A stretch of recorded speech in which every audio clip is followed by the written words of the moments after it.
Une actrice aixoise haute en couleurs, une cuisine qui roule, des téléphones qui se rechargent au soleil et un chorégraphe enfermé dans un cube. Bienvenue à Aix-en-Provence pour ce nouveau numéro d'Itinéraire Bis.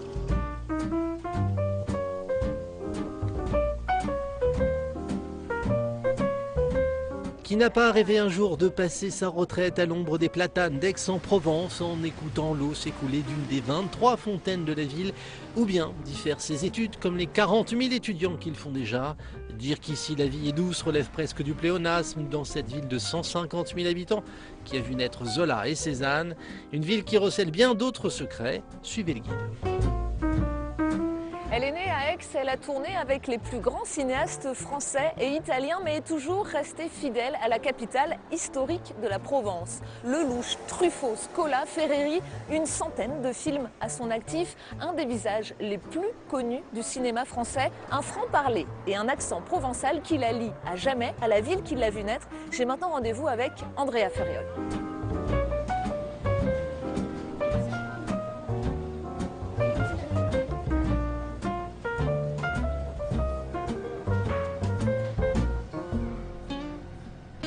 Bonjour Andrea. Bonjour. Merci de nous accueillir ici. Alors on est dans un lieu emblématique, la brasserie Les Deux Garçons, en plein cœur du centre-ville. On ne passe pas à Aix sans s'arrêter ici. Absolument. Alors ici, c'est une brasserie qui est classée, qui date de 1792, qui est une décoration consulaire et qui est absolument magnifique parce que regardez, ce sont des petits angelots tout autour. La frise est faite de petits angelots. Les glaces sont encore avec du mercure. Enfin, c'est vraiment dans son jus, c'est une brasserie de l'époque. C'est le lieu de rencontre, en tous les cas, c'est l'été à mon époque, de tous les Aixois et de toutes les personnalités. Bon, alors bien sûr, Cézanne, paraît-il, et Zola sont venus jouer aux cartes quand ils étaient jeunes et pas encore brouillés. Et puis, Trenet qui a habité Aix. Enfin, toutes les personnalités aixoises ou non aixoises qui passent à Aix-en-Provence se doivent de prendre un verre aux Deux Garçons. Alors, vous avez tourné, notamment aux côtés de Marcello Mastroianni, sous la direction d'Ettore Scola. Vous avez beaucoup travaillé finalement de l'autre côté des Alpes. Est-ce que cette ville d'Aix, elle a un petit côté italien? Mais cette ville a un énormissime côté italien. Elle est déjà, la couleur de la pierre est comme une tranche de melon. Elle est jaune, elle est chaleureuse. C'est de la pierre de Rogne, qui est une petite ville qui est aux alentours d'Aix. C'est une couleur très particulière. Oui, donc c'est chaud, c'est une couleur chaude. Quand il fait chaud et que les cigales chantent, parce qu'elles chantent aussi sur le Combe Mirabeau, tout d'un coup, il y a une espèce de plénitude, de bonheur. Et puis, ce qu'il faut dans Aix, c'est marcher. On peut marcher. Cette ville n'est pas immense. Et donc, on peut faire tout ça à pied, on flâne. On s'arrête auprès d'une fontaine. Il y a, je crois, 100 et quelques fontaines dans Aix. C'était pour la fraîcheur, pour les passants. Et les placettes. Et si vous allez, il faut fouiner. C'est un peu comme à Rome. On voit que vous êtes attaché à cette ville. Alors, il y a un personnage qui compte tout particulièrement dans votre vie et dans votre ville. C'est Paul Cézanne. Et je vous propose qu'on aille ensemble faire un tour dans son atelier. Absolument. C'est parti.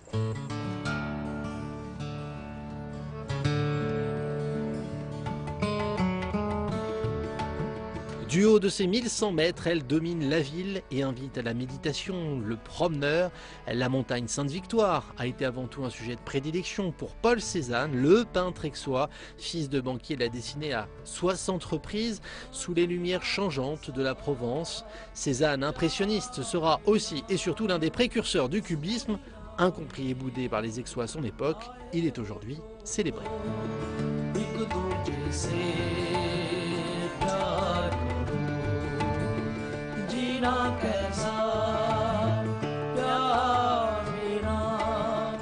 इस दुनिया में आए हो तो एक दूजे से प्यार Magnifique, quel endroit impressionnant. Alors on est encore à Aix, mais un petit peu à l'extérieur de la ville. À l'époque c'était pas une zone urbanisée, aujourd'hui ça l'est un peu plus. Et on se trouve dans le dernier refuge du peintre. Hein. Oui, dans l'atelier de Paul Cézanne, il s'est fait construire cet atelier qui dominait la ville et qui était en pleine campagne à l'époque, bien évidemment. Et avant, ici, il y avait les oliviers, il y avait les figuiers, et puis il y a eu un gel énorme dans les années 50, tout est mort, et donc maintenant la nature est devenue coquine, flamboyante, voilà, tout à fait dissipée, mais chaleureuse et belle. Ah oui, c'est vraiment agréable. Hein. Ah oui, oui, oui. Et puis il y a une espèce de paix dans cet endroit, il y a la paix. Et vous allez voir, quand on va monter dans son atelier, c'est au-delà de la paix, on dirait... Moi j'ai toujours eu la sensation que Cézanne pouvait apparaître. Ici. Allons Ici. voir alors. Ah oui, dans l'atelier. Allons voir, on y va. Look in the eyes of the face of love. Look in her eyes, for there is peace, no nothing. Alors voilà, nous entrons dans cet atelier qui a été conçu, organisé par Paul Cézanne. Il a fait les plans, il en a choisi la couleur, ce gris, parce qu'avec ce gris, tous les objets peuvent ressortir et donner leur pleine lumière, leur pleine couleur. On est dans son dernier atelier, hein, au début Dernier des années atelier. 1900. 1900, il est mort en 1906. D'accord. Andrea, on découvre ici des objets exclusivement d'époque, hein, rien n'a été Ah oui, rajouté. oui, absolument. Alors regardez, d'abord son manteau, ses chapeaux, sa canne. Et puis, quand on regarde avec attention dans ces tableaux, et ici même, tous ces objets que vous voyez là, cet amour, ces vanités, la cafetière, cette petite table, sont dans les tableaux de Paul Cézanne.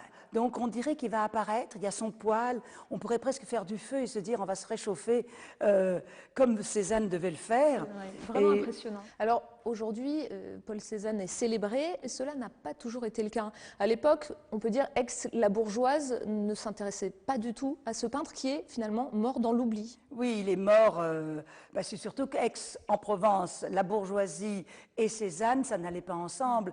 Donc il était très ami pendant toute une époque avec Émile Zola, puis ils se sont brouillés. Et Cézanne a dit « j'irai conquérir Paris avec une pomme ».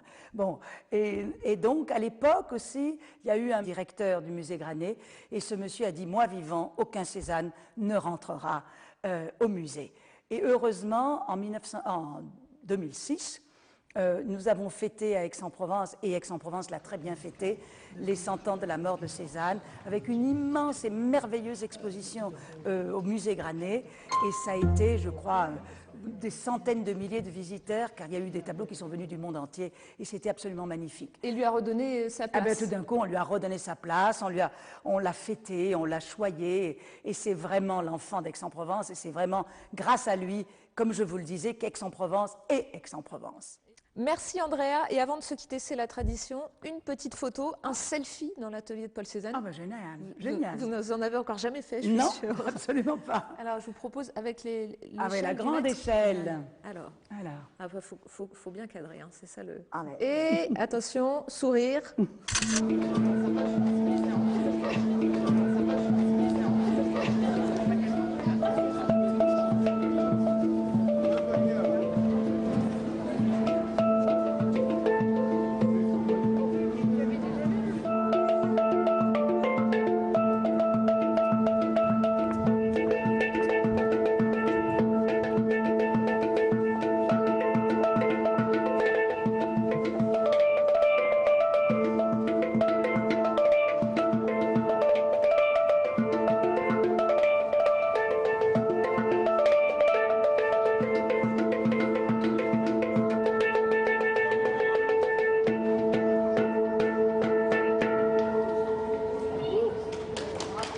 Faculté de droit fondée au XVe siècle, un institut d'études politiques et des écoles d'ingénieurs.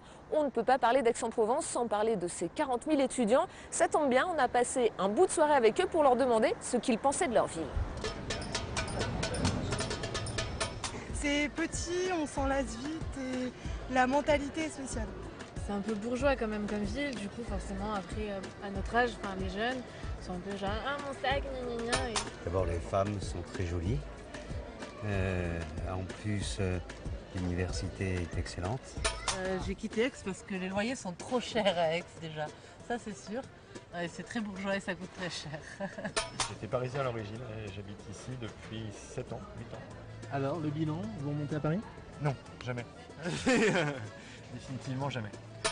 Non, je pense que ça commence comme ça, excellence. Et puis bon, le ciel, les oiseaux, les choses, un nuage, c'est rare, mais on le remarque.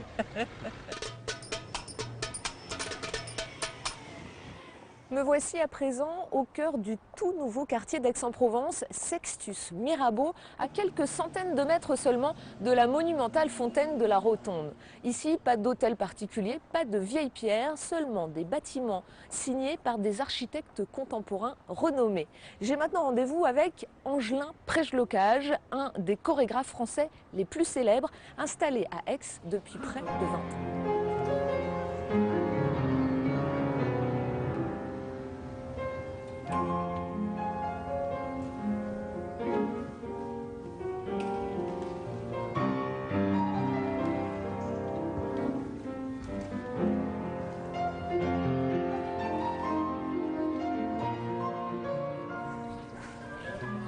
Bonjour Angelin.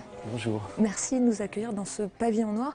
Quel bâtiment, ça dénote un peu dans le paysage aixois. Oui, c'est vraiment un étendard, c'est une œuvre radicale qui va avec, je crois, les élans créatifs qui peuvent avoir lieu ici, que ce soit mes créations ou bien les chorégraphes qui sont invités. Alors c'est un bâtiment qui a été imaginé par l'architecte du Mucem à Marseille, Rudy Ricciotti, c'est ça? Bien avant le Mucem. À la fois c'est un bâtiment audacieux et à la fois il est extrêmement fonctionnel. Alors il est constitué par un exosquelette qui tient les plateformes sur lesquelles l'espace est totalement libéré sans aucun pilier pour que la danse puisse se déployer au mieux. Librement. Quand on arrive de l'extérieur et qu'on voit ce cube de 3000 m² fait de béton et de verre, on peut se dire que c'est un peu dur pour célébrer la danse. Oui, mais vous savez, la danse, on veut souvent attribuer à la danse des vertus de grâce, de beauté. Et effectivement, c'est vrai, mais par exemple, si on fait référence à la peinture, on a souvent ça aussi, c'est-à-dire l'idée que la peinture doit être belle, gracieuse, mais la peinture aussi reflète la violence du monde. Et pas seulement une espèce de beauté diaphane comme ça. Et la danse aussi a ce côté aussi très rugueux. Je trouve que ce bâtiment a une beauté et je trouve qu'il ne dénote pas du tout par rapport à l'art chorégraphique. Mais vous nous faites visiter? Oui, on y va. Plaisir. Suivez-moi.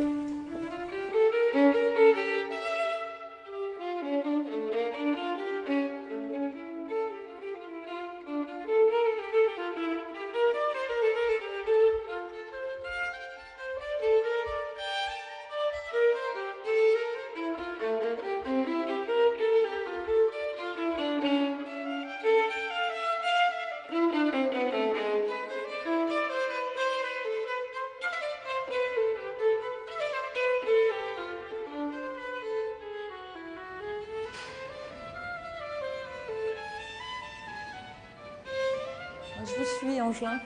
Monter Voilà. ces marches en béton Oui. où il y a des noms d'inscrits. Voilà, en fait, Le j'ai vôtre. souhaité mettre sur chaque marche du bâtiment les noms des danseurs qui ont participé à l'histoire et à l'aventure du ballet.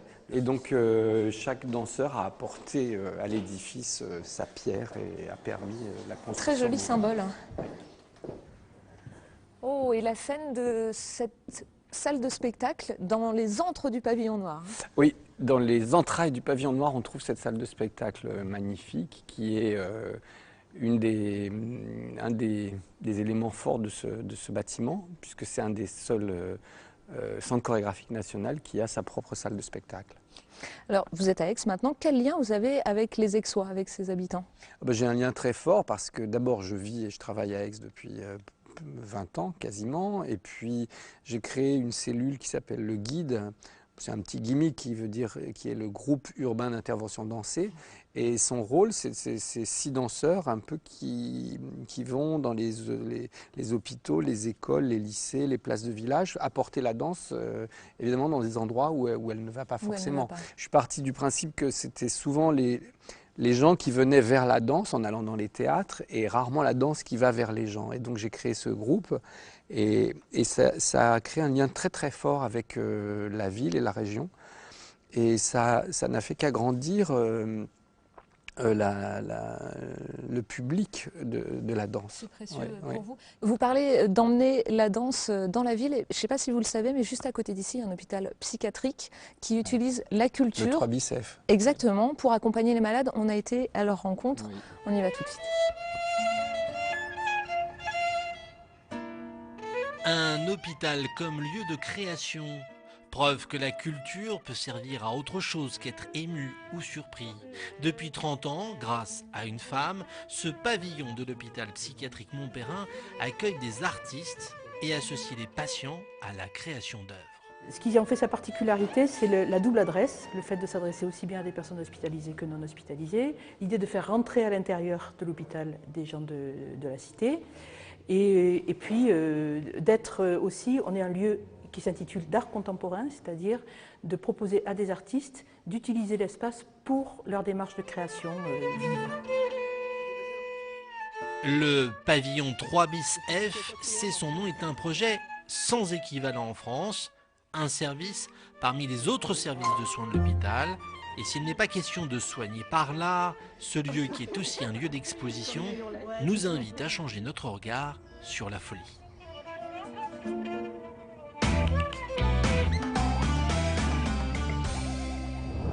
Cap maintenant sur le château de Galice, à quelques kilomètres du centre-ville. Mais je n'ai pas rendez-vous avec les descendants d'une grande famille aixoise, mais avec un chercheur et un inventeur qui ont lancé il y a 6 ans du verre photovoltaïque souple et transparent qui pourrait bien révolutionner notre quotidien.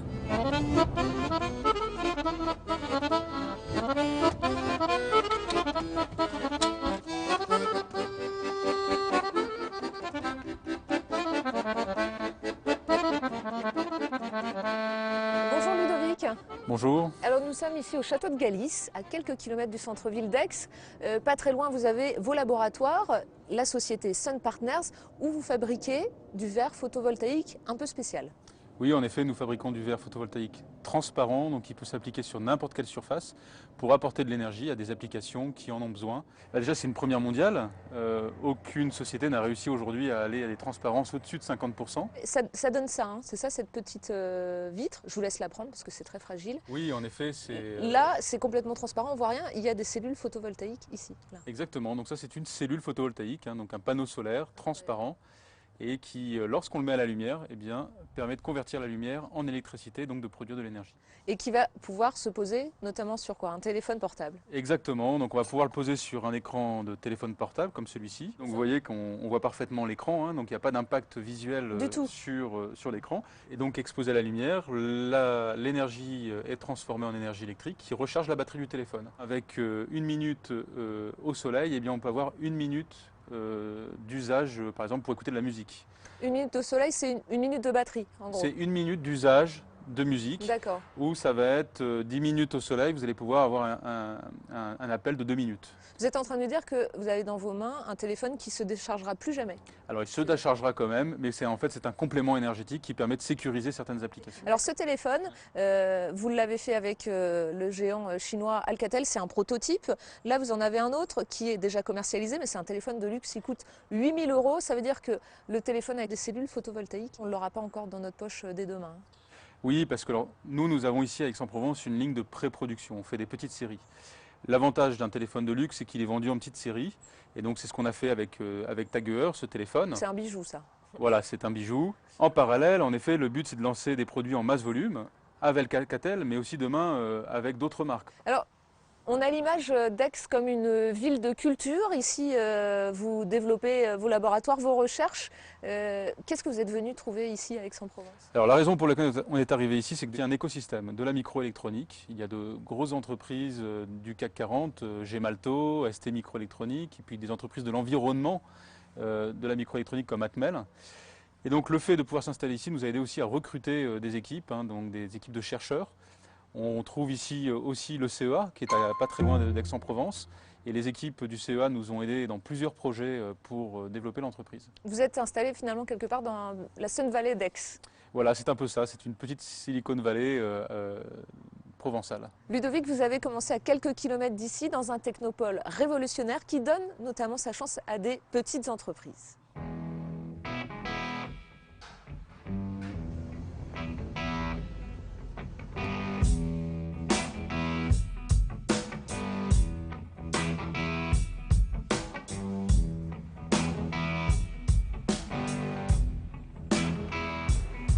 Ok. Me voici dans un paysage provençal, sous les pins pour un peu, on pourrait croiser des marcheurs en goguette ou des peintres amateurs. Eh bien pas du tout, nous sommes au cœur d'un site dédié à l'environnement, un parc d'entreprises unique en Europe.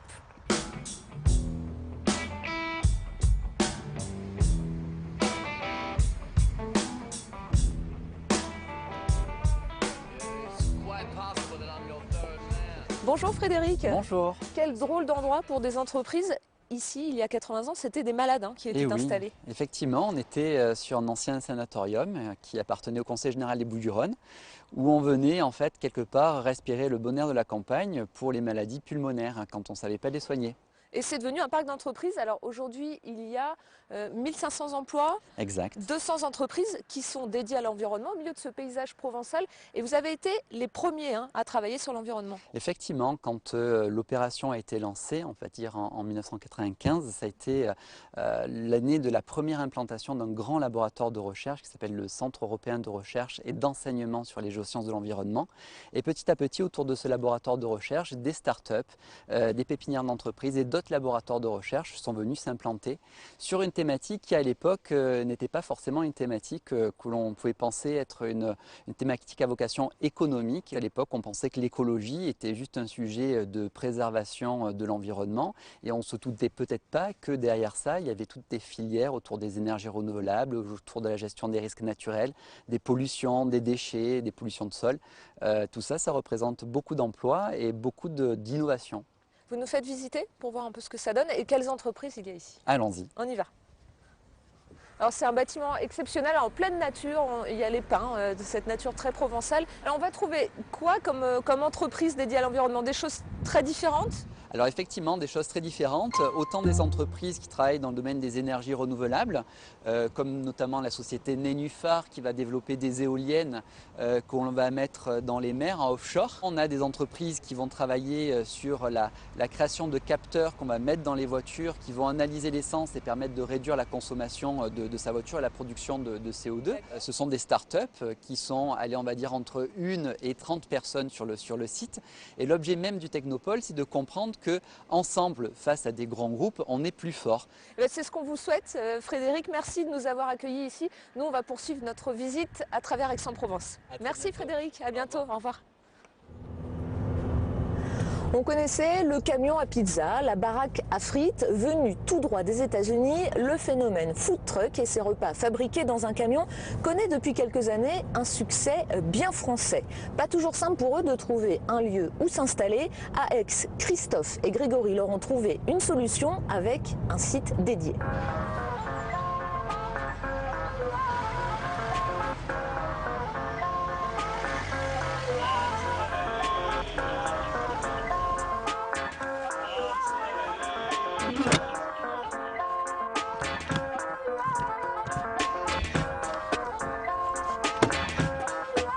Allez, dernière étape de la découverte d'Aix-en-Provence, 5 camions, 5 spécialités, un parking, qui de Marie et de ses crêpes bretonnes, de Coralie et de ses hamburgers version originale, de Issa et de son poulet Yassa, de Patrice et de son café bien serré, ou de Sandy et ses bagels fait maison sera désigné par Julie comme meilleure cuisine roulante.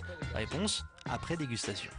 Bonjour Sandy. Bonjour. Alors vous êtes en plein préparatif. Qu'est-ce qu'on va manger ce midi dans votre food truck? Alors ce midi, c'est salade de tagliatelle, saumon fumé, poêlée de légumes, champignons, courgettes. Alors le food truck, c'est devenu votre quotidien, mais c'est une seconde vie. Exactement, oui. À la base, je suis dans la communication, l'événementiel. Voilà, et c'est vrai que j'ai eu envie, c'est peut-être bête ce que je vais vous dire, mais d'évasion. C'est-à-dire que me retrouver tous les jours derrière un bureau, quelque chose de monotone, non, j'avais envie de rencontrer du monde, j'adore rencontrer les gens, donc forcément le food truck c'était l'alternative idéale. Et ça vous a coûté combien l'investissement pour ce projet? Alors moi, mon camion m'a coûté 46 000 euros, exactement. J'ai pris le temps, d'où le projet, je l'ai commencé il y a un peu plus d'1 an. Et j'ai ouvert il y a 4 mois. Voilà, j'ai vraiment pris le temps de tout calculer, de savoir combien ça allait me coûter, qui pouvait m'accueillir, parce qu'un food truck, c'est ça, c'est où je peux me placer. Alors, on peut se dire que cuisiner dans un camion, c'est pas forcément l'idéal, il n'y a pas beaucoup de place. Est-ce qu'on peut vraiment parler de cuisine maison? Oui, on peut parler de cuisine maison parce que le camion est équipé comme une cuisine. Je pense que vous regardez, c'est comme une cuisine de professionnels. Là, tous les produits qu'on a ici devant nous, c'est des produits frais, naturels, il n'y a rien de surgelé. Non, non, non. Ça, c'est d'ailleurs, je pense que vous regardez dans le camion, je n'ai pas de congélateur. D'accord. Voilà, c'est quelque chose d'important pour moi. Je ne veux surtout pas de surgelé. Et surtout qu'on est dans le sud, donc le produit frais, les petits producteurs, des choses comme ça, c'est pas ce qui manque ici. Et c'est important. C'est important de retrouver ça dans les assiettes, même si on est dans un camion, on pourrait se dire non, c'est peut-être de la malbouffe tout simplement, alors que pas du tout. Il y a 2 personnes qui vous ont trouvé une solution pour installer les camions. On va aller les rencontrer tout de suite. Moi, je vous laisse travailler parce que je crois que les premiers clients vont arriver. Là, oui, là, il est l'heure pour moi d'attaquer. Merci Sandy.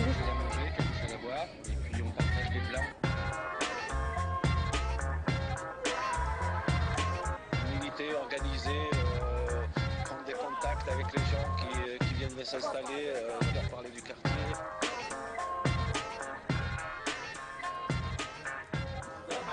Bonjour Christophe. Bonjour Julie. Alors c'est l'heure du déjeuner, nous voici attablés. On est sur une sorte de parking de food truck. Qu'est-ce que vous proposez ici?